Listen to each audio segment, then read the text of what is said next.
Shalom. Call Haloyim La Yahweh Bahasham, Yahweh Shai Bahasham, Rakakwadash. Double honors to the apostles and elders of Great Millstone. Salutations to the elect that are scattered abroad.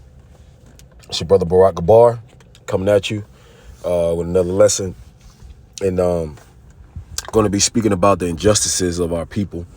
Because this is not our rest. You know, the Lord willing, this video is edifying to the hopeful elect to, get you to understand that we can't stay here.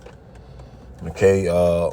There's a whole nation of people out here that is suffering, which are our people, the Negroes, Latinos, and Native Americans. Okay. You might be on your day-to-day and, you might not experience some of these things, but our people as a whole, okay, we're being oppressed, okay, systematically, and it wears on you, okay, and a lot of times Jake don't even know he's being oppressed, even down to the location that you live in, what type of foods are at your supermarket, the ingredients in the foods in your supermarket, okay, is all controlled by the rulers of the world. And whether you believe it or not, okay, we already brought all this information out. We speak about it all the time, but we keep bringing it up for those whose eyes are not opened. When you go in the Jake neighborhood, which is the so-called Negroes, Latinos, and Native Americans, there is a lack of healthier foods. There's a lack of better health care.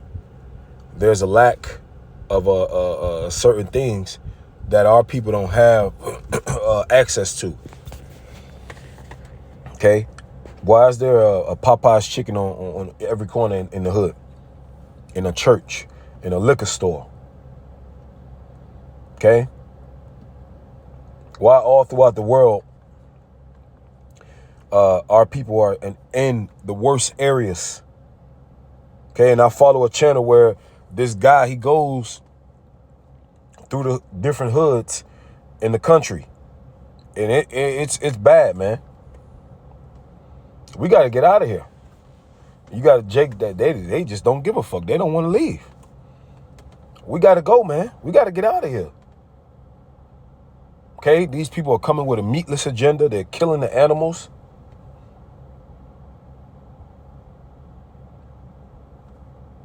They're killing the 18,000 cows, just gone. The mayor in New York telling you got until 2030 to go plant-based, or, they're going to start restricting the meat to go carbon zero, net. They call it net zero, zero emissions. They want you to drive electric cars. And you're going to have to buy one. Why? Because they're eventually going to shut down these gas stations. And then if you can't get any gas in your gas-powered car, I don't care how new it is, you can't drive. So these people are putting a grip on the planet Earth.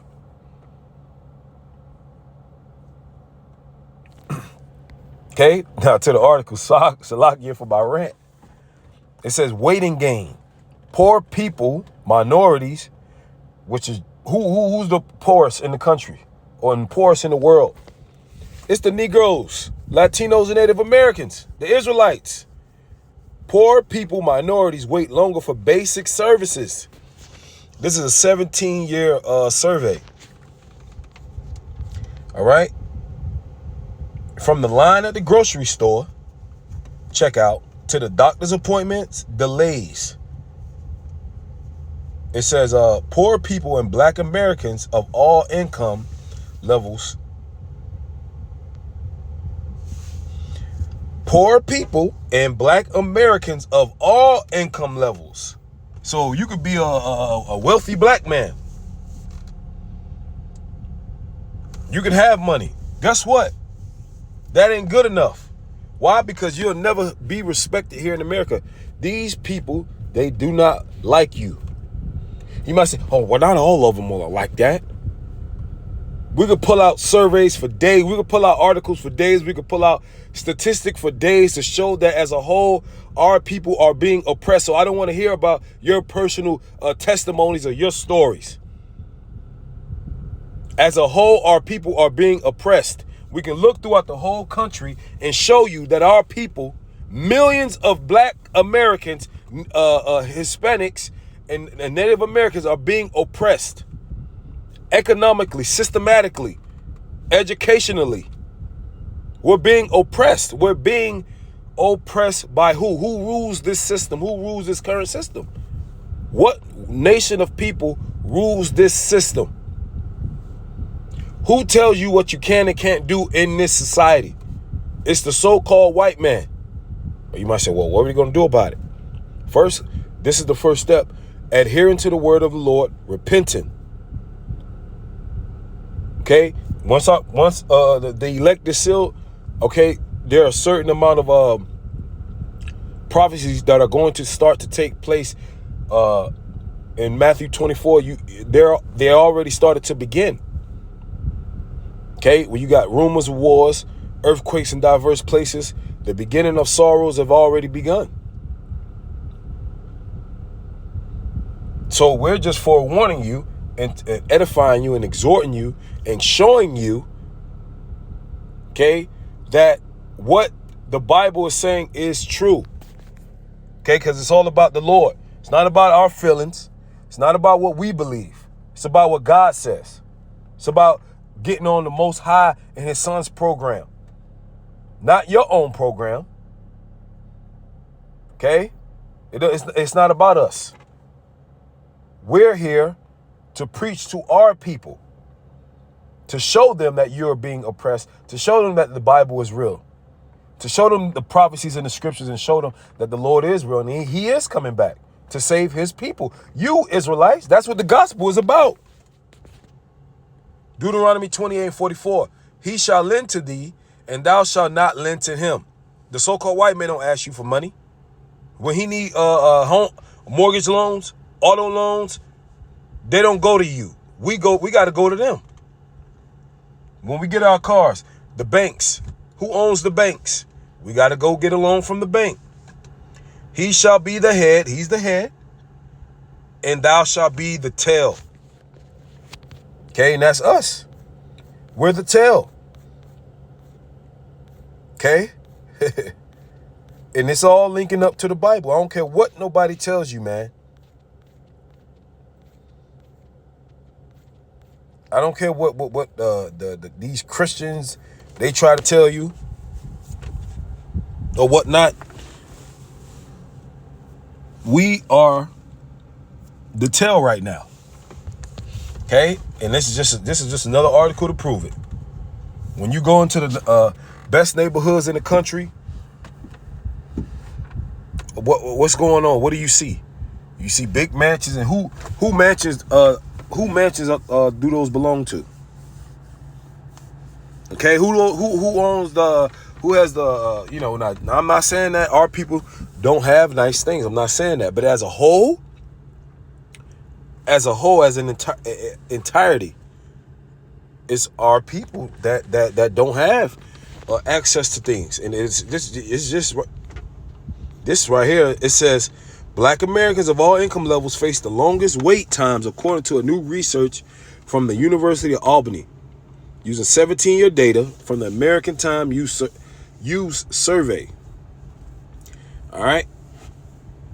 It says researchers compare waiting times among households of different income levels and adjusted results for work and travel time, family obligations, education, and demographics. It says the unconditional gap in waiting time suggests low-income people spend at least 6 more hours per year waiting for services than high-income paying people. Okay, because what? Money is the defense. You got more access to things when you got money. You're treated differently when when you got money. You have more access to things. Black people experience the same higher average waiting time as low-income people, regardless of race. So you could be a black man or a black woman and you can be successful in this world. But guess what? Because you're his enemy, you gotta wait. The same as a poor white person. If both of you are in line and you're rich and that white person is poor, guess what? You still gotta wait.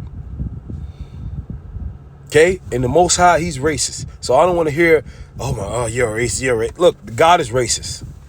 Don't want to hear it. Okay? That's played out.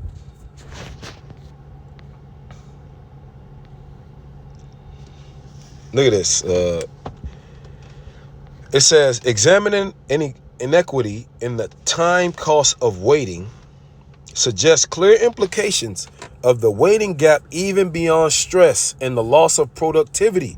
Longer waits for medical services result in worse health outcomes, and long line at the polls impact people's ability to cast their ballots. So boy, I tell you, it says beyond stress and the loss of productivity, because if you're waiting longer than someone, then you can't be, you're being held back from doing something else productive. Okay? Which ultimately causes you to make less money, in a sense, because if you got to take off work, or if you got to, let's say you got to take your child to the doctor's office and you still got to go to work later on. You might be late to work. Why? Because you got to wait longer. We're not respected here in this society. Okay? And you can read the article if you want, which goes to say that it's oppression. Okay?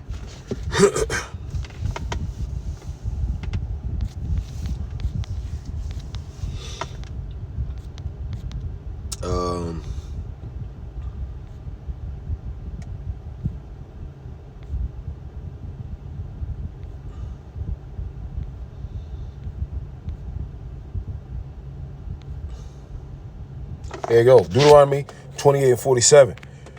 All right. It says, I'm going to read this in the NLT. It says, if you do not serve the Lord Yahweh, your power, with joy and enthusiasm for the abundant benefits you have received, you will serve your enemies. And that's what we're here doing.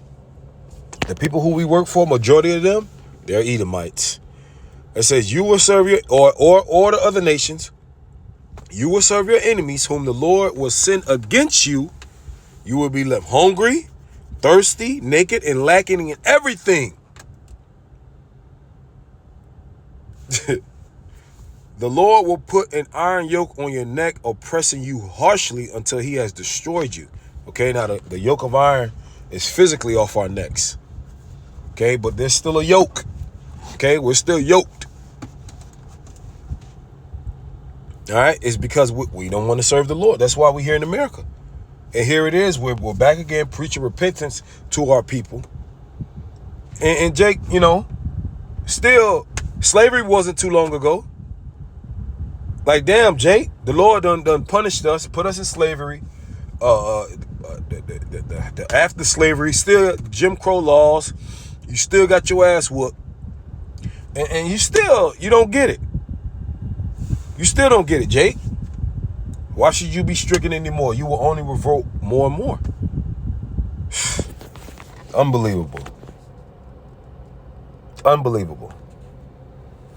But I believe I hit the point, and Lord willing was edifying. Shalom.